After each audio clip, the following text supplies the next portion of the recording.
ये मौसम की बारिश, ये बारिश का पानी, ये पानी की बूंदे तुझे ही तो ढूंढे। ये मिलने की ख्वाहिश, ये ख्वाहिश पुरानी हो पूरी तुझी से मेरी ये कहानी। ये गाना सुन के हमें इसे अपने मोबाइल फ़ोन में शायद डाउनलोड करना पड़ेगा, क्योंकि बारिश का सिलसिला इंडिया में पता नहीं रुक क्यों नहीं रहा है। और शायद इससे आप अपने इमोशन थोड़े से छुपा लें इस ये गाना सुनकर। ओह, मैंने आपको इंट्रो तो दिया ही नहीं। मैं आपका दोस्त स्पोर्ट्स फ्यूजन हब, और यहाँ पर मैं आपको 3 चीज़ें मैं बताऊँगा, which is south Africa versus New Zealand का एक वार्म अप मैच था, उसके बारे में डिस्कशन होगी। और फिर उसके बाद इंग्लैंड वर्सेस बांग्लादेश के ऊपर, और मोस्टली एक आखिर में मैं आपको डिस्कस करूंगा Australian women's versus West Indies women's के बारे में। तो प्लीज़ ये आप गौर से सुनिएगा। और आखिरी वाला मैच ऑस्ट्रेलियन वुमेन्स और वेस्ट इंडीज वुमेन्स का बहुत ख़ास था, और मुझे देखने में वो मैच बहुत पसंद आया। तो चलते हैं एक एक के बारे में एनालिसिस करते हैं। सबसे पहले साउथ अफ्रीका और न्यूजीलैंड के बारे में देखें। तो पहले न्यूजीलैंड की बैटिंग आई। तो न्यूजीलैंड के ओपनर्स ने अ, अच्छा खेला, और वन डाउन विलियमसन ने भी अच्छा खेला। इवन दो वो इंजरी की बात आए, और उसने पाकिस्तान के मैच में भी 50 मारी, इस मैच में भी 37 मारे, मगर जल्दी रिटायर्ड हो गए यहाँ पर। तो यही मैं कहना चाहूँगा, कैप्टन होने का फ़ायदा तो विलियमसन से उठाना चाहिए। जब जब चाहें आप रिटायर्ड हर्ट हो जाएं। और मैं दूसरी मैं तारीफ़ करूँगा कॉनवे की, जिसने ज़बरदस्त 78 मारे, और न्यूजीलैंड की वाइस कैप्टन की, जिसने 52 रन मारे, और आखिर में न्यूजीलैंड को एक अच्छे टारगेट पे पहुंचा दिया। 321 फॉर 6 थे। हाँ, न्यूजीलैंड ने आखिर में स्ट्रगल किया। फिलिप्स के बाद कोई बैट्समैन खड़ा नहीं हुआ जिसने एक अच्छी नॉक खेली हो, ऑफ 30s एंड 40s वाली। तो उसके बाद न्यूजीलैंड का एक डाउनफॉल था, और साउथ अफ्रीका ने एंड में आके बॉलिंग बहुत अच्छी की है, और इसका क्रेडिट देना चाहिए साउथ अफ्रीकन बॉलर्स को। जब साउथ अफ्रीकन बैटिंग करने के लिए आए, तो मैं यही चाहा था कि साउथ अफ्रीकन जीत जाए, क्योंकि साउथ अफ्रीका पहला वार्म अप मैच नहीं जीता, और, पहला वार्म अप मैच उसका ड्रॉ हो गया बारिश के में। सेकंड वार्म अप मैच चाहा था कि वो जीते, जिस तरह से वो परफॉर्मेंस में है साउथ अफ्रीका।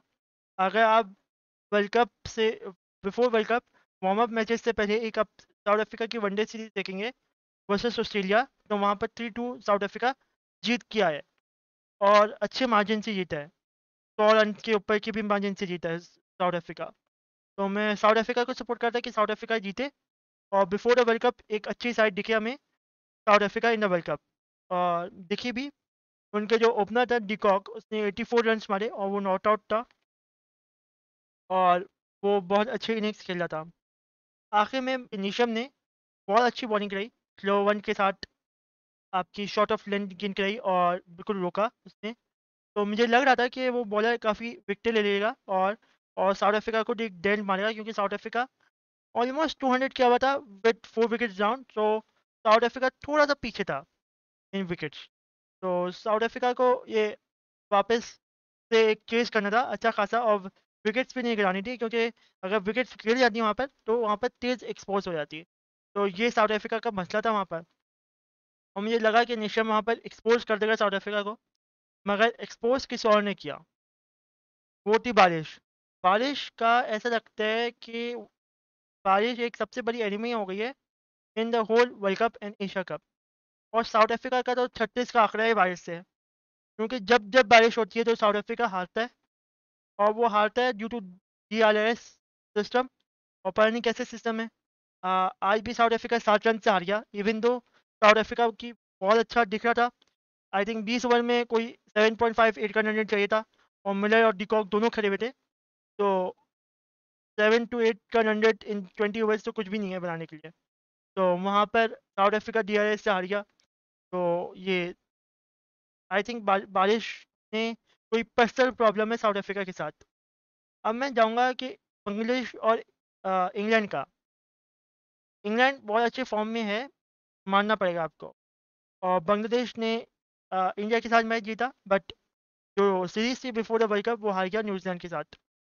मगर बांग्लादेश फर्स्ट पहला वार्म अप मैच श्रीलंका के साथ जीता है, और जिसने बहुत होप जगा दी थी कि बांग्लादेश कुछ ना कुछ कर सकता है। आई थिंक बैक फायर भी कर सकते हैं, क्योंकि बांग्लादेश बहुत अच्छे मार्जिन से जीता था।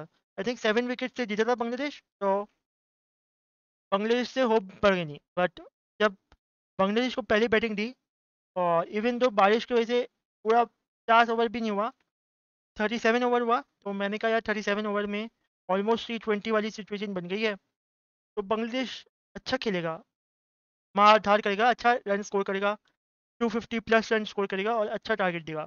बट यहाँ पर बांग्लादेश की टीम फ्लॉप हुई दोबारा।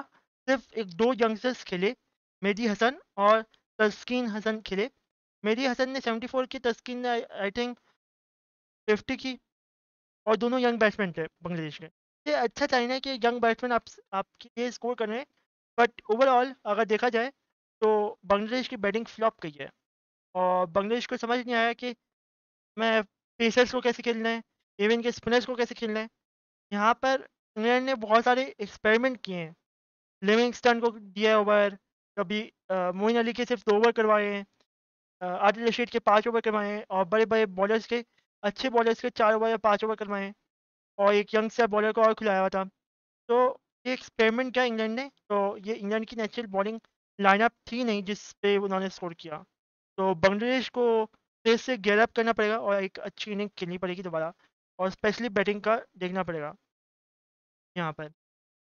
जब बांग्लादेश बॉलिंग पे आई तो बांग्लादेश ने बहुत अच्छा अटैक किया।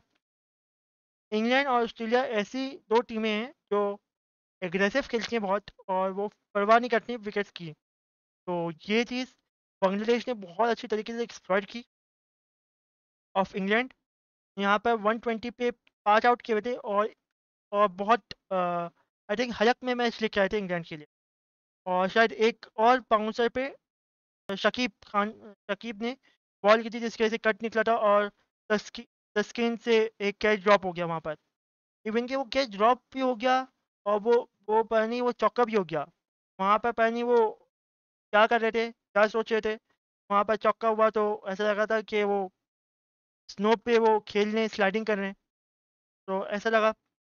तो फिर उसके बाद मोइन अली का बल्ला चला, और धोया तो ऐसा धोया कि आई थिंक बांग्लादेश याद रखेगी। पहले तो बांग्लादेश दुआ कर रहे थे कि बारिश हो जाए, किसी तरह हम लोग DRS सिस्टम से जीत जाएं। बट 2 ओवर के बाद जो मोइन अली ने हालत कर दी थी, उसके बाद बांग्लादेश दुआ भी बंद कर दी थी कि बारिश हो, क्योंकि DRS सिस्टम से भी तब भी वो हार रहे थे। तो क्रेडिट देना पड़ेगा मोइन अली की बैटिंग को।